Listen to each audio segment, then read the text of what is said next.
Glasgow, the Deer Green Place, a city built on the High Dark, a period where the immense wealth of the tobacco lords met the bone-chilling poverty of the Gorbals slums.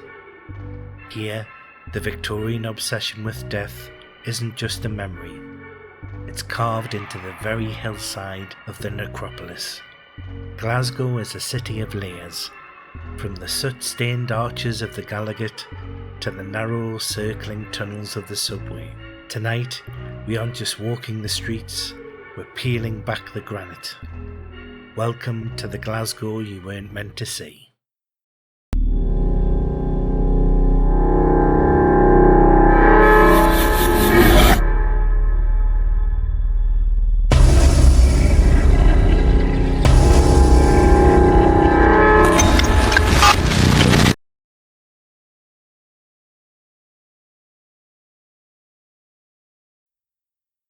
In September 1954, an urban legend manifested into a mass hysteria that the police couldn't contain. Hundreds of children, armed with steak knives and sharp sticks, swarmed the southern Necropolis. They were hunting a monster, the Gorbals Vampire. Witnesses describe a 7-foot-tall spectre with iron teeth that had allegedly snatched and devoured local boys. While the authorities blamed American comic books, the children knew what they saw. To this day, the Necropolis is home to a shifting, jagged darkness that moves between the graves. It isn't a vampire in the Bram Stoker sense, but a residual predator, a shadow that smells of wet soot and old blood. If you hear the sound of scraping metal against stone, run. The children were right to be afraid.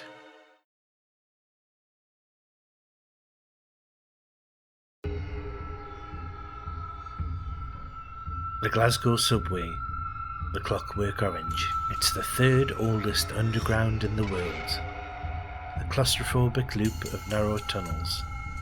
Late at night, on the inner circle, passengers report a woman in a heavy Victorian travelling cloak sitting perfectly still in the corner of the carriage. She carries a bird cage, but the bird inside isn't singing, it is dead, its feathers replaced by grey ash. She never looks up, but as the train enters the deep tunnel between St. Eunuch and Bridge Street, the humming begins. The sound doesn't come from her throat, it comes from the carriage walls. The metal begins to vibrate with a rhythmic, wet thudding. When the train reaches the next station, the seat is empty, but the carriage smells of coal smoke and rotten lilies.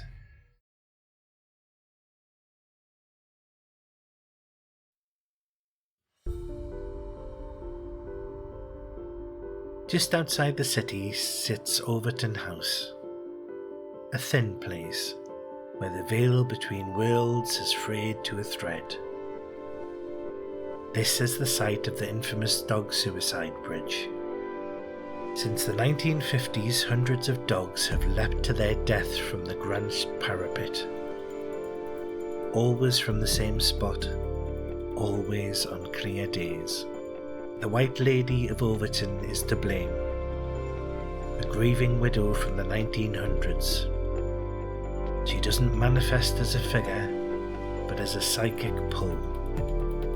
Visitors describe an overwhelming urge to look over the edge, a magnetic coldness that whispers of the rocks below. She is a gravity of despair. She isn't a ghost, she's a command.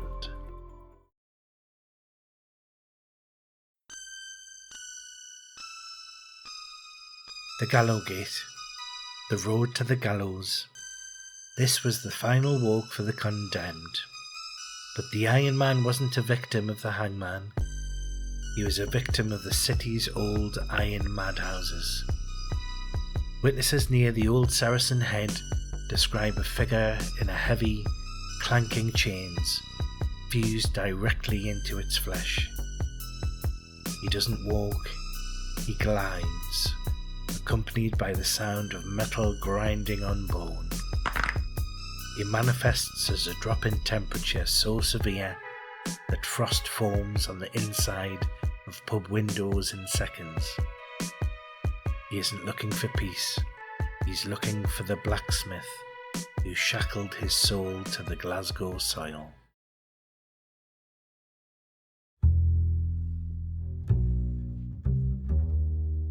The Mitchell Library is a cathedral of books, but in the basement stacks, the air carries a weight that shouldn't exist. This is the territory of the faceless librarian. He's a thought form haunting, an entity born from the collective mental energy of millions of readers. He is a tall, thin man in a 1920s suit who appears to be filing books, but he has no face, only a smooth, terrifying surface of yellowed parchment. He demands silence. If you whisper in his stacks, the books will begin to vibrate on the shelves, creating a low-frequency hum that causes physical nausea until you flee from his sanctuary. Glasgow is a city that remembers everything, and its ghosts are as permanent as the granite they haunt. The next time you walk in the Gallagher or hear a hum in the library, listen. The past is whispering. This has been the Northern Spectre. Don't let the fire go out, and never look behind you in the dark.